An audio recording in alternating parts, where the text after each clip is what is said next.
Matt Bernier taking a look at some stakes action from Laurel Park on Saturday. The fifth race is the $100,000 Native Dancer Stakes, a mile and a 16th on the main track. Before I dive into the field and take a quick rip through, I'd encourage you to head on over to bets.drf.com, especially if you are a new sign-up member. You'll get all sorts of great deals.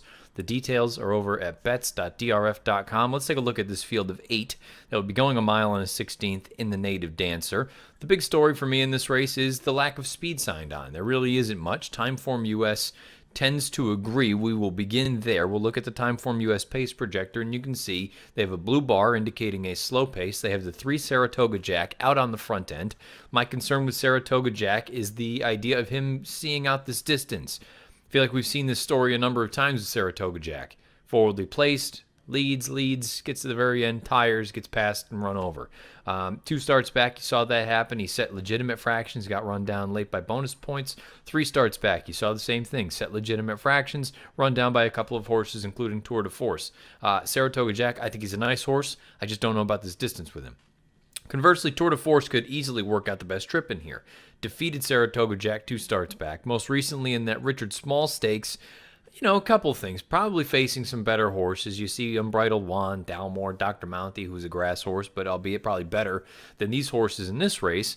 And if you believe that pace projector, there's a real chance Tour de Force inherits this thing coming down the stretch and is getting enough of a jump on the rest of the field that perhaps that's the thing that gets him over the top. I picked him second in here, thought about picking him in this spot, but really he is kind of the key to this race, where you could look at it and say he's going to get the ideal trip in here, going to take over from a horse that has distance limitations and go on with it. Tour de Force is a logical player in here for Lacey Gaudet. General Downs is a horse that's got a race that's fast enough to win on his page. 3 starts back, ran in behind Adulator, who's a nice horse, and I think, if you believe you're going to get an effort close to that, then sure, you get a puncher's chance. The interesting thing here is, if you look at it from a timeform standpoint, he's only got 1 race that's fast enough really to win.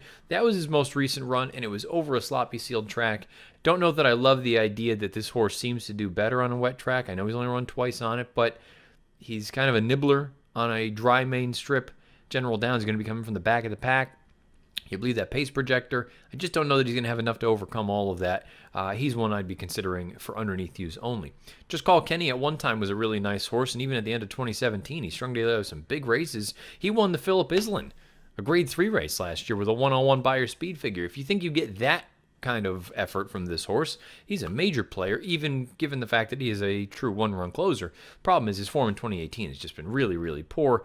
He's yet to visit the winner's circle. Heck, he's yet to finish better than 5th in any of these 3 starts here in 2018. Now here we are in 2019. Maybe just changing the calendar will wake him up, but based on his recent form, it's just a difficult proposition for me to recommend him. He's another one that's going to be coming from the back, even on the stretch out in distance. His most recent runs, I suppose you can give him the benefit of the doubt because he's been going much shorter. Now you go back out 2 turns, but again, he's going to just have so much work to do, I think, late.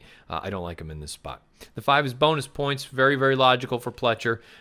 This is a horse that 2 starts back was a winner at this configuration at Laurel. But note that there was a crazy pace signed on that day, and he was 20 lengths back at one time and was able to still come and win. I'm not totally convinced, again, from a pace standpoint. And he's the kind of horse, as much as I respect him, I don't fear him. I feel like this is the kind of horse that at a shortish price, there are going to be a number of times where he does succeed and get the job done. There's also going to be a number of times, I think, where he's probably a little bit suspect, and maybe you can take a shot against him at a short price. I think he's a fine horse, but I don't like him in here. Stan the Man is another one that, from a buyer standpoint, makes all the sense in the world. 97 in his most recent start when he was 51-1 in the Cigar Mile, obviously facing better horses. I'm terrified of this distance with this horse. I think there's a reason they have kept him at 1-turn distances for the most part throughout his career. He tried 2 turns, but that was on turf in his 3rd lifetime start. He is also cross-entered at Aqueduct on Sunday, so maybe he doesn't run here, maybe he runs up there. If he runs here, he makes sense as a contender. I'm just not convinced that this distance is going to be ideal for him. The 7 is Rich Daddy. Rich Daddy ultimately is the horse that I was most interested in outside of the inside runner down on the rail.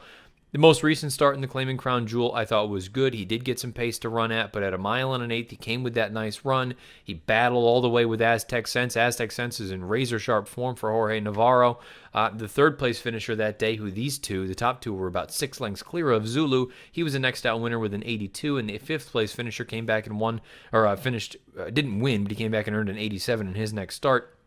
To me, this is just one of those spots where Sure, the pace definitely concerns me. Maybe there's a scenario where he doesn't get enough to run at from the back.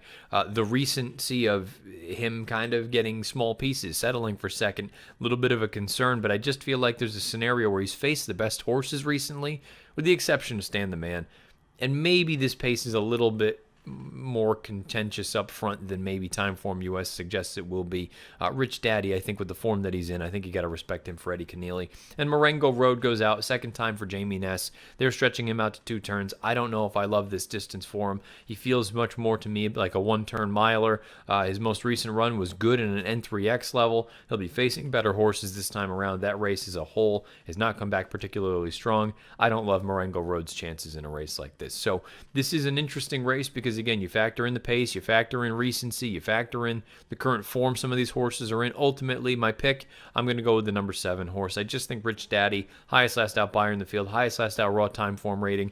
I hope that the pace is a little bit more honest than maybe Timeform suggests it will be, and I'll just take the chance that some of these other horses have some distance limitations, and I know he does not. This little turn back to a mile and 16th should work for him. 7-1 for me in the 5th at Laurel on Saturday, the Native Dancer. If you're playing this race or you're playing any of the other stakes races or any of the races at Laurel on Saturday, you should be playing with DRF bets. Again, head on over to bets.drf.com, see what all the latest is as far as details and offers are concerned, especially for new sign-up members. Bets.drf.com is where you need to go. Schedule a post time for the 5th at Laurel on Saturday, the $100,000 Native Dancer, 2:30 Eastern. Good luck.